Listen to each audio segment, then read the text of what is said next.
Good. Last of the mazes. Yeah. Right, and the last maze on the list is Guillermo del Toro's Crimson Peak. Anyone want to start off? Oh, hey, look! Hey. It's an Insidious poster. Oh goodness. How did we not talk about this? Yeah, so Crimson Peak. Anyone want to take that? Start off with it? Yeah, I'll start off with Crimson Peak. Definitely one of the best mazes of the night. So far, I haven't really seen too much about the actual movie. I haven't really seen any trailers or anything like that. So it was kind of nice to go in there, getting a fresh perspective on the entire story. It isn't very long. It's about a medium-sized maze. I would say go pretty much early if you can. Make sure you're not really waiting in that line if you can avoid it. But definitely, it was really well done. The sets were nice. The actors looked really well done. Their makeup, their costume, everything was pretty good. And much unlike the other mazes, more so with I would say Insidious, is that there were many more scare points. However, they were really well timed per group, so you can really get a lot of scares through. Even though they weren't the most over-the-top and elaborate scares, they still could get you with even the smallest thing, like just someone just walking out of a curtain or something. It was really, really nice. I enjoyed it. Mark? Mark.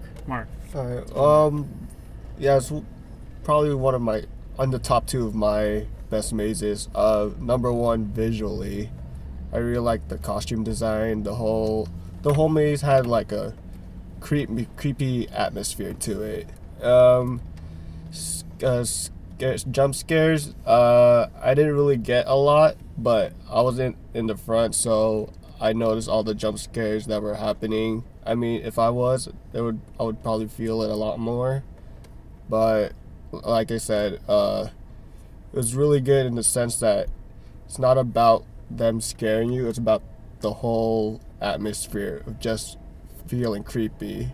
Like, you could have a lot of jump scares, but the maze itself just could be whatever. But that's why I really like this. The way they set it up felt really freaky, felt like a good glimpse of how the movie's gonna be. Love the costumes of the different monsters you would see in there. And that's pretty much it. Yeah, so like Raymond, I don't really know much about the movie. I know Del Toro's doing it. One thing I'll mention right off the bat while I remember is that I love that they had the Del Toro monster hands, like the elongated fingers with the claw. That was one thing I really enjoyed. I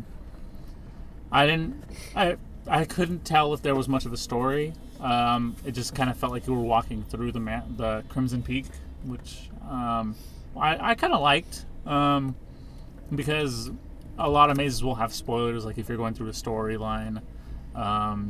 Like an Insidious maze will have a bit of a story to it. Other mazes will have a story. This one it just felt like you were kind of walking through the mansion, so if there were any spoilers to the movie, I couldn't really tell. Visually, it was great. There was big open spaces, a lot of really great little architecture bits. It was a really well-constructed maze. The costumes were good. There were a bit of animatronics that were well-timed. You couldn't really see the mechanics, at least from where I was standing. It was, for the wait, it was actually pretty well worth it. Definitely one of the better mazes of the night. Must see. This was hands down my maze of the night. It was very much classic Del Toro. If you're a fan of his movies, this is a maze to definitely come to Horror Nights to see. I'm pretty sure he had a hand in the design of the maze, or at least an advisory role of some sort. And it was very much apparent.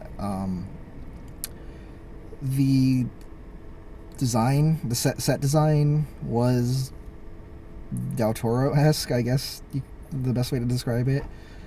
It was I would say it was a very beautifully made maze. Just walking through it, it felt like you were walking through a movie set.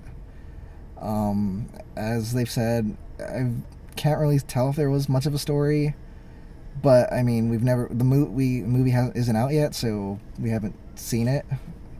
So it's kind of hard to comment on how much it ties into the movie. But there was, like, if you follow it, there was somewhat of a storyline to it. It was, like, very vague, but I don't want to, like, spoil it or anything. I found it interesting that there are really only 2 different types of monsters in this. There was, like, some, I don't know what it, like, I don't want to say a demon or something. It's not a demon. No. I'm talking.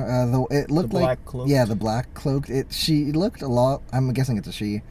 Looked a lot like the Black Bride from Insidious. Yeah. Mm-hmm. So she popped up a lot, and then there was that one, that red ghost red demon thing. Yeah. Oh, and there was a lady with the axe in the head. Oh yeah, she popped up a lot too. That was a pretty big theme in the movie. Yeah. I mean, But that was more of like an animatronic prop that would pop up. But so those are really the only 2 monsters that I remember. So kind of clues to the movie, maybe, I don't know. But yeah, this was my favorite maze. The sound design was well done, and I wouldn't say it was so much of a scary maze as it was just like a creepy atmospheric maze. The movie itself looks like it's going to be more of like a psychological horror kind of thing, and I very much felt that this is what the maze was going for itself, because there weren't, I mean, of course, they do pop out at you at points. It was more of just like the creepy factor they were going for, and definitely a maze to check out if you're out here. Don't skip it. Would be my review suggestion. Anyone else want to tack anything on before the end? It made, I don't know about you guys, but it definitely made me more excited for the movie. Oh, definitely. A lot more excited. Yeah.